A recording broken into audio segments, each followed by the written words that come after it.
Karim oui, est avec nous pour un œil sur les médias. Bonsoir Karim. Bonsoir.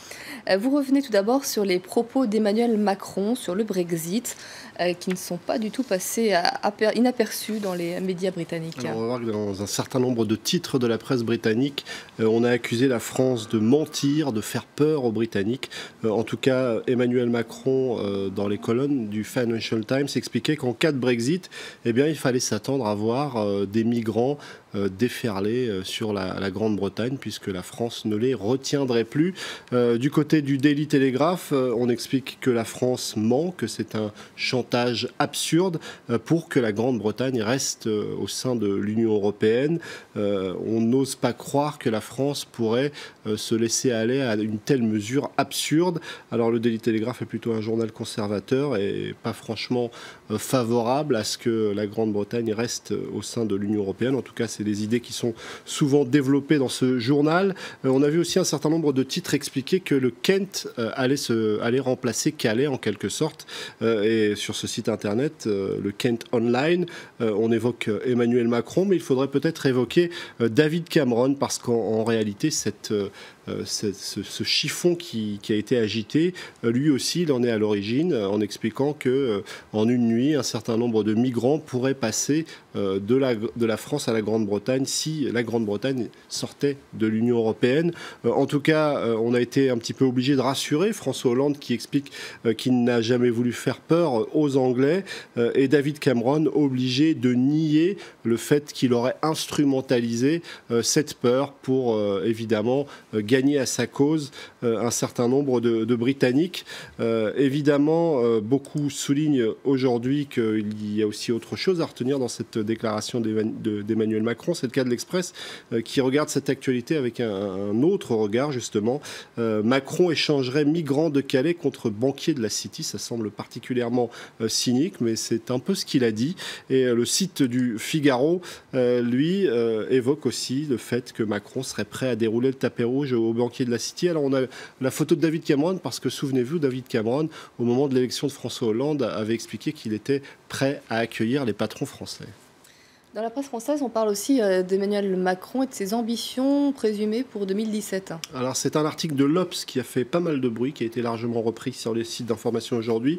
Emmanuel Macron serait en train de préparer son mouvement pour 2017, comprendre pour conquérir l'Élysée. Alors évidemment, tout ça ne reste que supputation, mais en tout cas du côté de l'Obs, on évoque cette hypothèse de façon assez sérieuse, en soulignant que ce mouvement serait mi-think tank, mi-parti politique, qu'Emmanuel Macron doit sortir 2 livres assez conséquents où il présenterait sa vision pour l'avenir de la France, et un autre un petit peu plus court qui serait un peu un manifeste.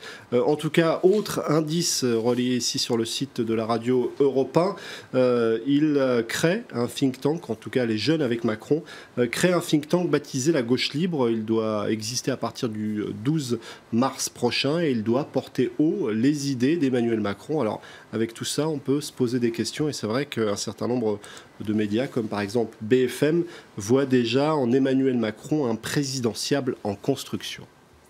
Les médias russes s'interrogent sur le traitement d'un fait divers. Alors c'est vrai que ce fait divers, on en a beaucoup parlé sur la toile et sur les sites d'information. Un fait divers particulièrement sordide, l'histoire de cette femme qui a décapité une petite fille, qui a menacé de se faire exploser en criant Allahu Akbar. Eh bien cette femme, c'était un acte isolé d'une malade sans doute. En tout cas, c'est la thèse largement relayée par les médias. Mais le site de Courrier International souligne que les chaînes fédérales, les chaînes publiques russes n'ont pas du tout parlé de ce sujet, alors que la toile et les sites d'information en ont beaucoup parlé. Pourquoi ? Il y a une hypothèse développée sur le site de Gazeta.ru. C'est la peur du pouvoir russe de voir un certain nombre de personnes xénophobes se lancer dans des ratonnades ou dans des chasses à des personnes qui appartiennent à des communautés, notamment de l'Asie centrale. Et ça suffirait, d'après ce site internet, à expliquer pourquoi ces médias, qui ont reçu d'ailleurs les félicitations du porte-parole du président pour avoir été dans une posture éthique, ça expliquerait pourquoi ils en ont aussi peu parlé. Je vous remercie beaucoup, Karim, pour votre chronique ce soir. Ah non, je crois qu'on a le temps. Ah bon, voilà, si on a le temps, Karim, de parler de Norma. Voilà, j'en suis ravie. Alors Norma, 90 ans, on parle pas mal d'elle sur la toile. C'est une dame à qui on a diagnostiqué un cancer et on lui a dit ça serait bien d'aller à l'hôpital pour vous faire soigner. Elle a choisi une toute autre option. Elle a décidé de partir, traverser le pays, les États-Unis, et sa belle-fille a décidé de poster sur Facebook régulièrement les différentes étapes de leur voyage. Elle l'explique d'ailleurs dans ce texte avec ce compte Facebook Driving Miss Norma. Elle a l'air de se porter plutôt pas mal depuis qu'elle est partie et évidemment les médias américains commencent à s'intéresser à elle. Vous pouvez lire son histoire sur le site Big Brother du Monde. Merci beaucoup.